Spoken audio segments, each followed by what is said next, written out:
नमस्कार दोस्तों, मैं शिवम उपाध्याय आपका स्वागत करता हूं अपने YouTube channel read up on में। आज हम आपके सामने फिर से लेके आए हैं करंट अफेयर्स के most important questions with explanation of current affairs, यानी इसमें हम 10 प्रश्न करंट अफेयर के क्वेश्चन फॉर्म में करेंगे। साथ ही साथ 25 तारीख के जो मोस्ट इम्पॉर्टेंट करंट अफेयर्स हैं उनकी चर्चा भी आपसे करेंगे 25 जून 2020। चलिए शुरू करते हैं। आज का पहला प्रश्न है, उच्च शिक्षा संस्थानों के लिए मानव संसाधन विकास मंत्री द्वारा शुरू किए गए प्लेटफॉर्म का नाम क्या है?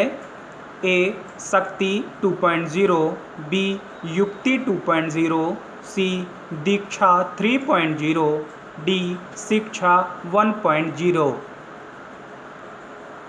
ये वीडियोस कैरियर पॉइंट की सहायता से तैयार किए गए हैं। Career point run by Sudhir Maurya in Dildar Nagar. जल्दी से आंसर्स कमेंट कीजिए। आपको लाइव सेक्शन में आंसर्स कमेंट करना है। जितने लोग भी ये वीडियो देख रहे हैं वो सारे के सारे आंसर कमेंट करें।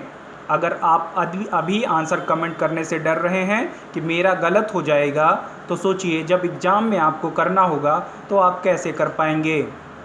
चलिए आंसर्स कमेंट कीजिए। आप में से बहुत सारे लोगों के आंसर्स आ रहे हैं। इस प्रश्न का सही जवाब है ऑप्शन नंबर बी, यानी युक्ति 2.0। आपको बता दें कि 23 जून 2020 को रमेश पोखरियाल, केंद्रीय मानव संसाधन विकास मंत्री ने युक्ति 2.0 का शुभारंभ किया। युक्ति 2.0 वेब पोर्टल पहले संस्करण का एक तार्किक विस्तार है। युक्ति का मतलब है young India combating Covid with knowledge, technology and innovation. उच्च शिक्षा संस्थानों से कई बेहतरीन समाधानों की पहचान के लिए युक्ति पोर्टल लॉन्च किया गया है, क्योंकि युवाओं की सोच अधिक अभिनव होती है। तो इस प्रकार इस प्रश्न का जो सही जवाब था वो था ऑप्शन नंबर बी, युक्ति 2.0। दोस्तों, इस प्रश्न से जो सबसे ज़्यादा ध्यान रखने वाली बात थी वो थी कि केंद्रीय मानव संसाधन विकास मंत्री इस समय कौन हैं? तो उनका नाम है रमेश पोखरियाल निशंक। ध्यान रखिएगा, रमेश पोखरियाल।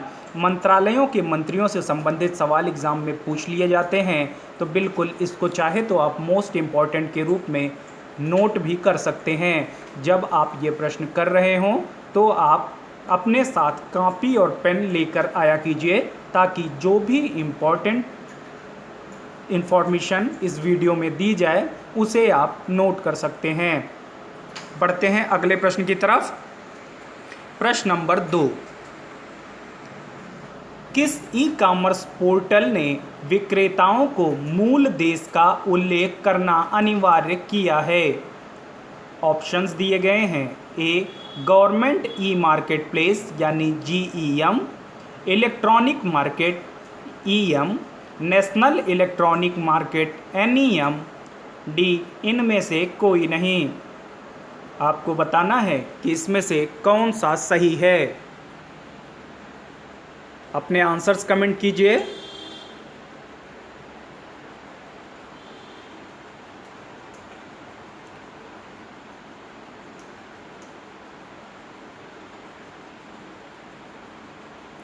इस प्रश्न का जो सही आंसर है वो है ऑप्शन नंबर ए, यानी government e market place GEM। आपको बता दें कि सरकारी निकायों के लिए ऑनलाइन खरीद मंच गवर्नमेंट ई मार्केट प्लेस यानी GEM ने सभी नए उत्पादों को पंजीकृत करते समय विक्रेताओं को मूल देश का उल्लेख करना अनिवार्य कर दिया है। GEM वाणिज्य और उद्योग मंत्रालय के तहत एक विशेष प्रयोजन है। नए विक्रेताओं को अनिवार्य करने के अलावा GEM उन विक्रेताओं को भी अनिवार्य करता है जिन्होंने पहले से ही अपने उत्पादों को मूल देश को अपडेट करने के लिए अपलोड कर दिया था। यदि कोई विक्रेता इन दिशा निर्देशों का पालन नहीं करता है तो उन्हें एक चेतावनी दी जाएगी। यदि उनके उत्पाद अपडेट नहीं किए जाते हैं तो उन्हें हटा दिया जाएगा। इस प्रकार इस प्रश्न का जो सही जवाब था वो था ऑप्शन नंबर ए यानी गवर्नमेंट ई मार्केट प्लेस। बढ़ते हैं अगले प्रश्न की तरफ। आज का ये प्रश्न नंबर 3 होगा। पीएम केयर्स फंड ने हाल ही में 1000 करोड़ रुपए के पहले आवंटन के लाभार्थी कौन हैं? ए 60 साल की आयु से अधिक लोग, बी दिहाड़ी मजदूर, सी प्रवासी श्रमिक, डी बेरोजगार युवा। जल्दी से आंसर्स कीजिए, कौन सा आंसर सही होगा। दोस्तों ये वीडियोस आपको रीड अप ऑन और कैरियर पॉइंट के सहयोग से प्रदान किए जा रहे हैं। उम्मीद है कि आगामी एग्ज़ाम्स में आप इन वीडियोस का लाभ उठाएंगे और इससे जो जितने भी क्वेश्चंस इसमें कराए जा रहे हैं उनसे आपको एग्ज़ाम में मदद मिलेगी। चलिए इस प्रश्न का आंसर कमेंट कीजिए, बहुत ध्यान से देखिएगा प्रश्न को। हाल ही में पीएम केयर फंड द्वारा 1000 करोड़ रुपए का आवंटन किया गया है, वो किसके लिए किया गया है आपको ये बताना है प्रश्न में। इस प्रश्न का जो सही आंसर है वो है ऑप्शन नंबर सी यानी प्रवासी श्रमिक। आपको बता दें कि पीएम केयर्स फंड ट्रस्ट ने सभी राज्यों और केंद्र शासित प्रदेशों में प्रवासी मजदूरों के कल्याण के लिए 1000 करोड़ रुपए आवंटित किए हैं। फंड का वितरण 2011 की जनगणना के अनुसार जनसंख्या के लिए 50% वेटेज के फार्मूले पर आधारित है। सकारात्मक कोविड-19 मामलों की संख्या के लिए 40% और सभी राज्यों संघ राज्य क्षेत्रों के बीच समान वितरण के लिए 10% है। यह कोष प्रवासियों के आवास, भोजन, चिकित्सा, उपचार और परिवहन की व्यवस्था के लिए उपयोग किया जा सकेगा। इस प्रकार प्रश्न नंबर 3 का सही आंसर है ऑप्शन नंबर सी प्रवासी श्रमिक। बढ़ते हैं अगले प्रश्न की तरफ। इन वीडियोस का पीडीएफ भी आपको हमारे टेलीग्राम लिंक से मिल जाएगा। टेलीग्राम लिंक जो डिस्क्रिप्शन बॉक्स में दिया हुआ है वहां जाकर के आप इन वीडियोस का पीडीएफ भी प्राप्त कर सकते हैं। ऐसे ही वीडियोस लगातार पाने के लिए रीड अप ऑन को सब्सक्राइब, लाइक और शेयर कीजिए। चौथा प्रश्न है आज का हमारा। कौन सा संगठन 30,000 वेंटिलेटर का निर्माण कर रहा है जिसे पीएम केयर फंड से ऑर्डर किया गया है? ऑप्शंस हैं A Hindustan electronic limited, B Bharat electronic limited, C HPCL, D ITBP. आपको बताना है कि किस संगठन द्वारा 30,000 वेंटिलेटर भारत में बनाए जा रहे हैं। जल्दी से आंसर्स कमेंट कीजिए।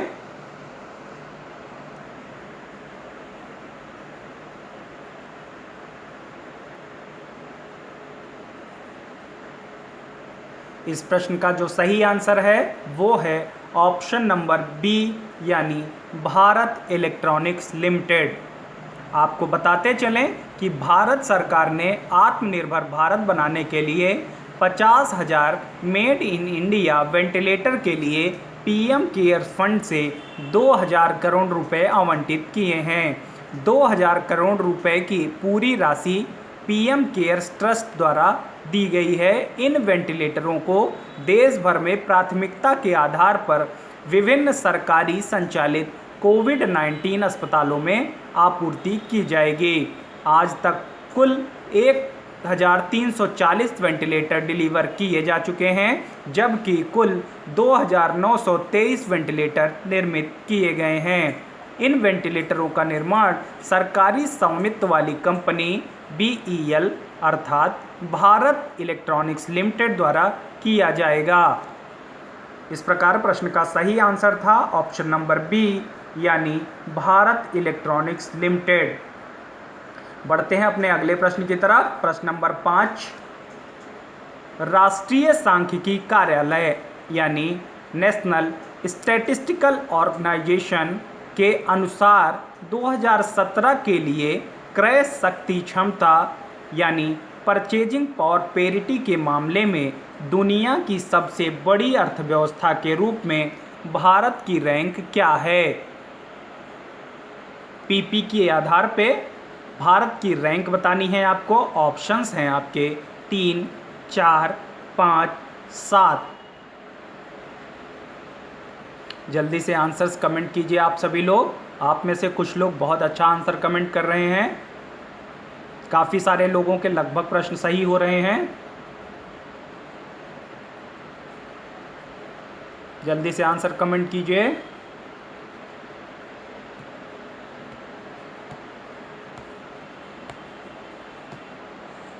दोस्तों, इस प्रश्न का सही आंसर है ऑप्शन नंबर ए यानी 3।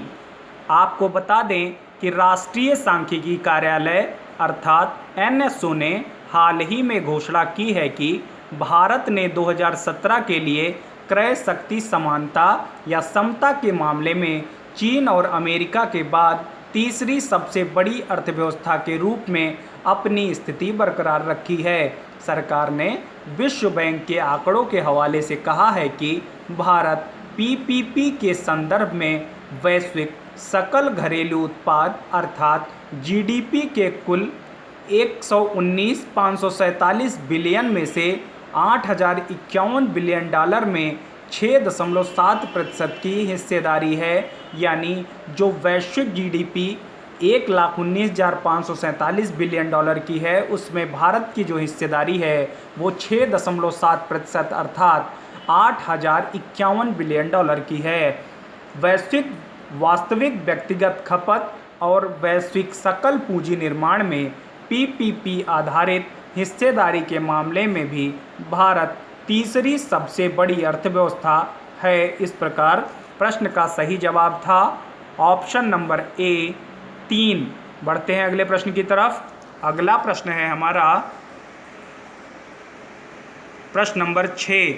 आप में से जिन जिन लोगों ने हमारे YouTube channel read up on को अभी तक सब्सक्राइब नहीं किया है, तो ऐसी ही इम्पॉर्टेंट वीडियोस पाने के लिए चैनल को अभी सब्सक्राइब करें ताकि आपको नोटिफिकेशन सही समय पर उपलब्ध कराया जा सके। चलिए बढ़ते हैं अगले प्रश्न की तरफ। प्रश्न नंबर 6। अगस्त 2021 के लिए किस देश को संयुक्त राष्ट्र सुरक्षा परिषद का अध्यक्ष नामित किया गया है? ऑप्शंस हैं ए चीन, B America, C Germany, D Bharat. Options comment कीजिए। राइट ऑप्शन कौन सा सही होगा इसमें? उम्मीद है कि आप सभी लोगों को इसका आंसर पता होगा, क्योंकि हाल ही में यह अखबारों में काफ़ी सुर्खियां बटोरी थी इसने, और पीएम के द्वारा अनाउंसमेंट भी किया गया था इस बात का। उन्होंने इस बात के लिए बधाई भी दी थी। चलिए बताइए कौन सा ऑप्शन सही है। सारे लोगों के कमेंट आने चाहिए जितने लोग भी वीडियो देख रहे हैं। ये वीडियोस आपको 8 बजे डेली मिल जाते हैं। नोटिफिकेशन अगर चैनल सब्सक्राइब किया है आपने तो आपको मिलता रहता है। इस प्रश्न का जो सही जवाब है दोस्तों वो है ऑप्शन नंबर डी यानी भारत। आपको बता दें कि भारत, जिसे हाल ही में सुरक्षा परिषद के गैर अस्थायी सदस्य के रूप में चुना गया है, अगस्त 2021 के लिए अध्यक्ष के रूप में कार्य करेगा। भारत नॉर्वे, आयरलैंड, मैक्सिको और केन्या को संयुक्त राष्ट्र सुरक्षा परिषद में 2 वर्ष के लिए गैर अस्थायी सदस्यों के रूप में चुना गया है। ट्यूनीशिया 2021 जनवरी में परिषद के अध्यक्ष के रूप में शुरू होगा। प्रश्न का सही जवाब option number D Bharat. Next प्रश्न है हमारा प्रश्न नंबर 7। किस संस्था को पीएम स्ट्रीट वेंडर के आत्मनिर्भर निधि यानी पीएम स्वनिधि के लिए कार्यान्वयन एजेंसी के रूप में चुना गया है? ऑप्शंस हैं IDBI, SIDBI, reserve bank of India, इनमें से कोई नहीं। राइट आंसर कमेंट करना है आपको कमेंट सेक्शन में।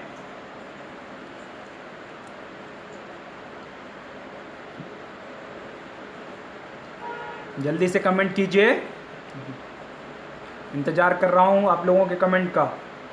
आप लोग बहुत अच्छा आंसर कर रहे हैं। इस प्रश्न का सही जवाब है ऑप्शन नंबर बी यानी सिडबी। सिडबी जिसको कि भारतीय लघु उद्योग विकास बैंक यानी small industrial development bank of India के नाम से भी जाना जाता है। केंद्रीय आवास व शहरी मामले मंत्रालय ने इसको पीएम स्ट्रीट वेंडर की आत्मनिर्भर निधि यानी पीएम स्वनिधि के कार्यान्वयन एजेंसी के रूप में संलग्न करने के लिए लघु उद्योग विकास बैंक के साथ एक समझौता ज्ञापन पर हस्ताक्षर किए। इस योजना का उद्देश्य सड़क विक्रेताओं को 10,000 रुपये तक का कार्यशील पूंजी ऋण प्रदान करना है जो कोविड-19 लॉकडाउन से प्रतिकूल रूप से प्रभावित हुए हैं। यह ऋण 1 वर्ष कार्यकाल में मासिक किस्तों में चुकाने योग्य है। शीघ्र भुगतान करने पर 7% प्रति वर्ष की सब्सिडी भी प्रदान की जाती है। प्रश्न का सही जवाब है ऑप्शन नंबर बी यानी सिडबी। बढ़ते हैं अगले प्रश्न की तरफ। अगला प्रश्न है हमारा प्रश्न नंबर 8।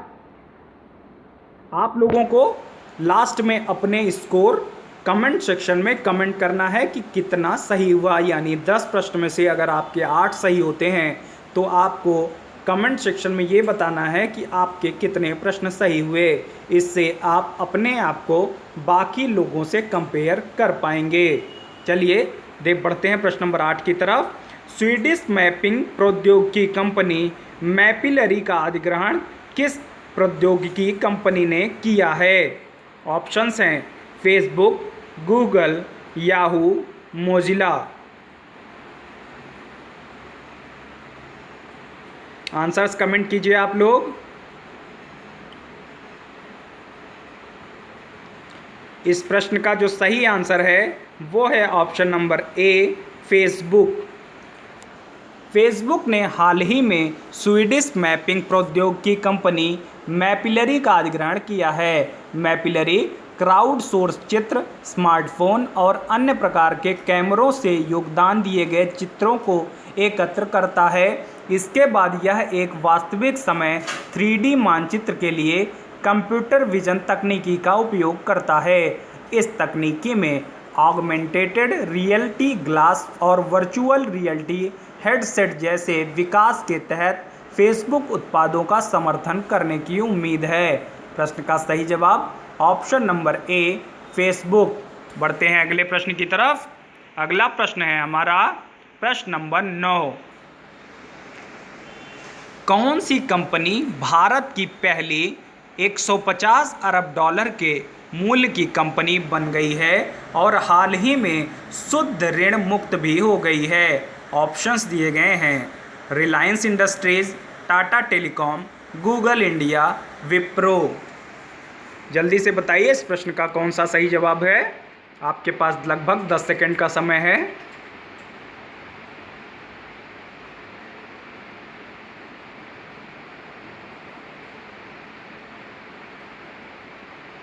इस प्रश्न का जो सही आंसर है वो है ऑप्शन नंबर ए यानी रिलायंस इंडस्ट्रीज़।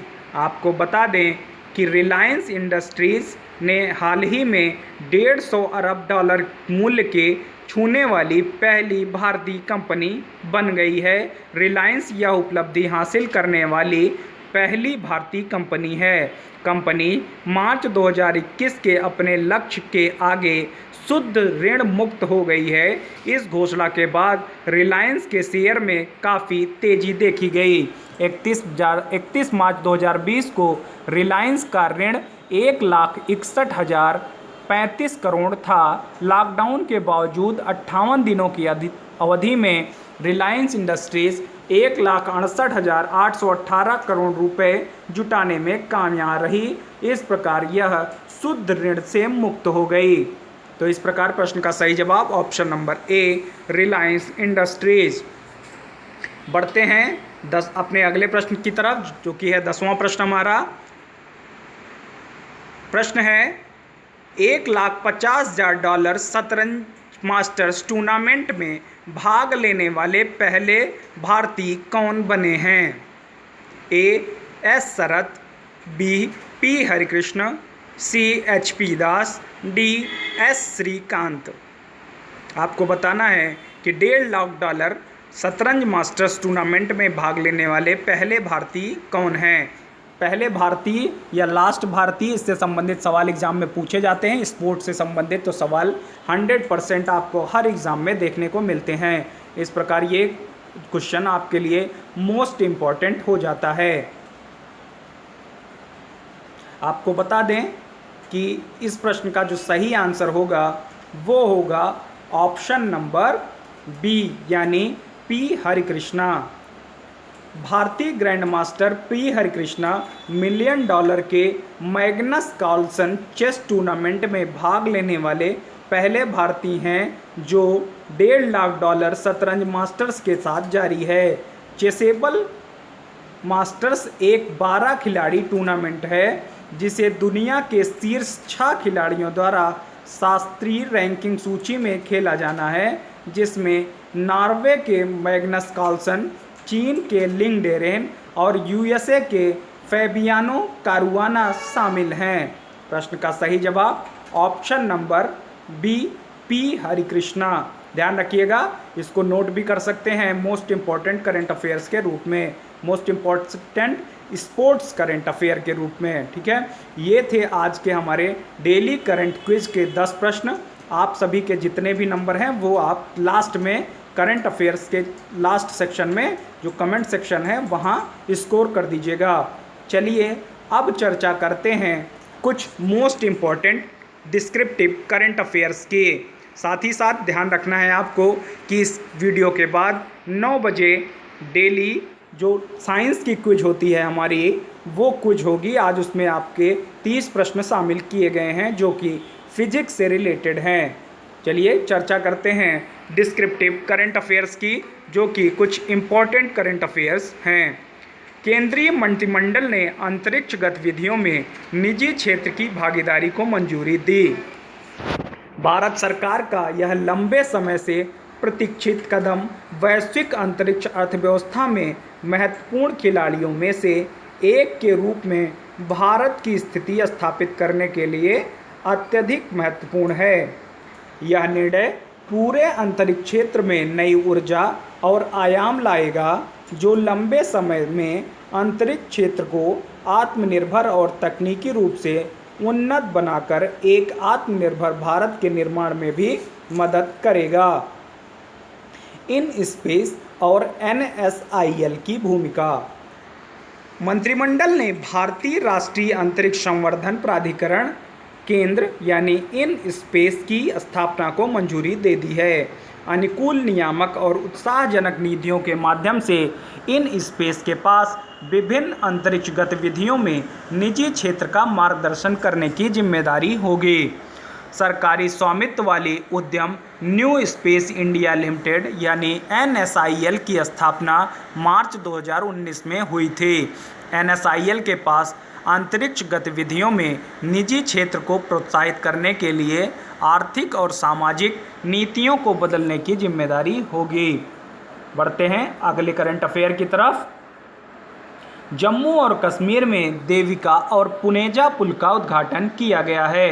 देविका पुल की बात करें तो यह पुल जम्मू और कश्मीर के उधमपुर में स्थित है।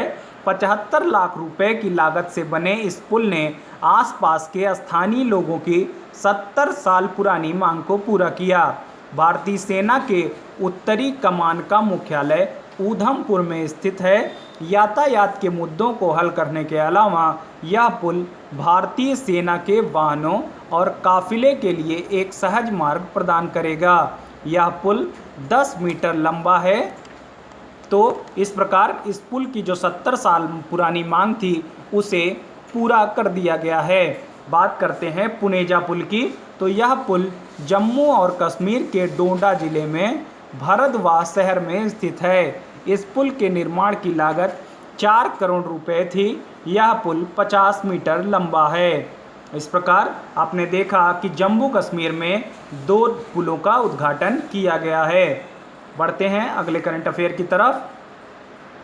अमर्त्य सेन जो कि जाने माने अर्थशास्त्री हैं को जर्मन बुक ट्रेड का प्रतिष्ठित शांति पुरस्कार दिया गया है। अमर्त्य सेन ने कल्याण अर्थशास्त्र के क्षेत्र में महत्वपूर्ण कार्य किया है। कल्याण अर्थशास्त्र अर्थशास्त्र के संसाधनों के उचित बंटवारे पर बल दिया जाता है। इसमें यह अध्ययन किया जाता है कि संसाधनों के बंटवारे के कारण सामाजिक कल्याण पर किस प्रकार प्रभाव पड़ता है।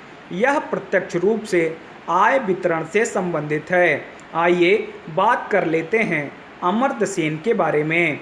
अमर्त्य सेन भारतीय अर्थशास्त्री हैं।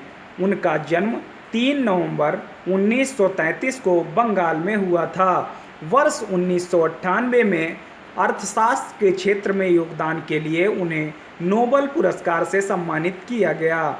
वर्ष 1999 में भारत रत्न से भी उन्हें सम्मानित किया गया था। उन्हें कल्याण अर्थशास्त्र के क्षेत्र में योगदान के लिए नोबेल पुरस्कार प्रदान किया गया है। नेक्स्ट है हमारा करंट अफेयर जो इम्पोर्टेंट है।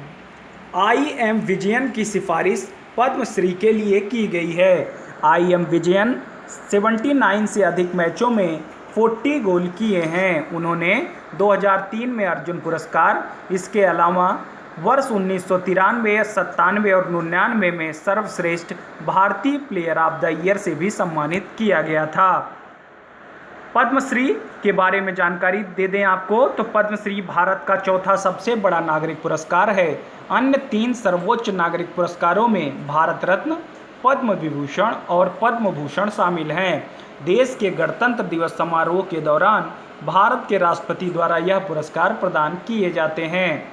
बात पद्म पुरस्कारों की तो पद्म पुरस्कार 1954 से नागरिकों को प्रदान किए जा रहे हैं। यह पुरस्कार चिकित्सा, शिक्षा, खेल, साहित्य, उद्योग, सार्वजनिक मामलों, समाज सेवा जैसी श्रेणियों के तहत दिए जाते हैं।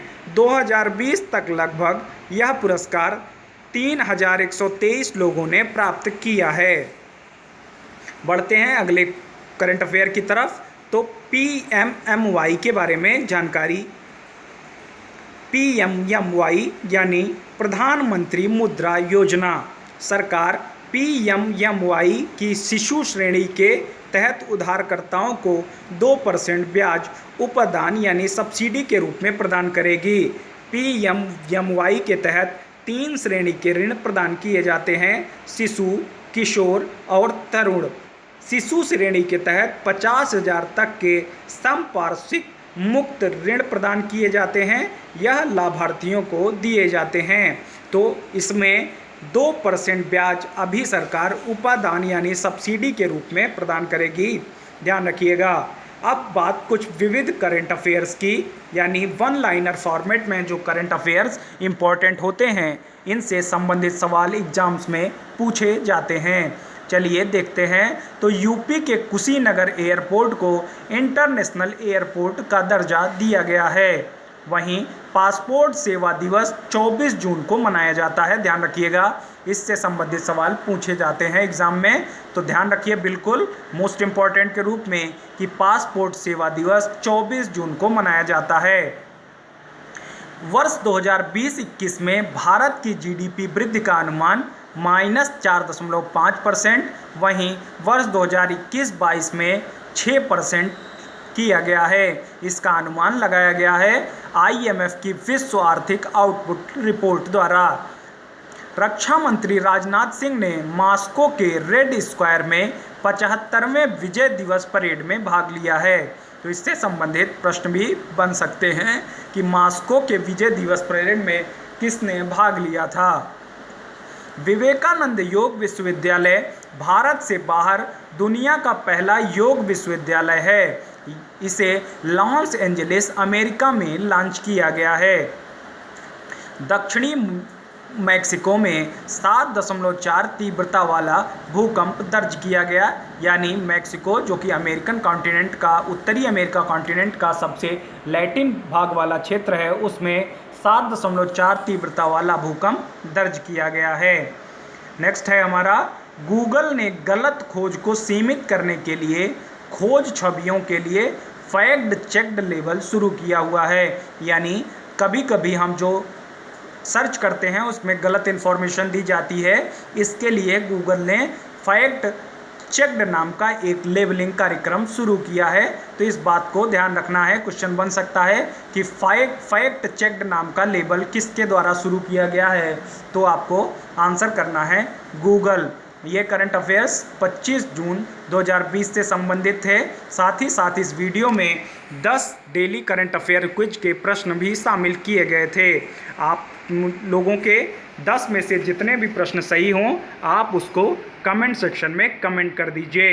और अगर आपने अभी तक रीड अप ऑन चैनल को सब्सक्राइब नहीं किया है तो तुरंत रीड अप ऑन चैनल को सब्सक्राइब, लाइक और शेयर कीजिए ताकि आपको हमारे नोटिफिकेशंस समय पर मिल सकें। ये वीडियो आपको कैरियर पॉइंट और रीड अप ऑन के सम्मिलित सहयोग से प्रदान की गई है। उम्मीद है कि आपको वीडियो पसंद आई होगी, और अगर आपको वीडियो पसंद आई है तो आप लाइक बटन दबाना ना भूलें। धन्यवाद।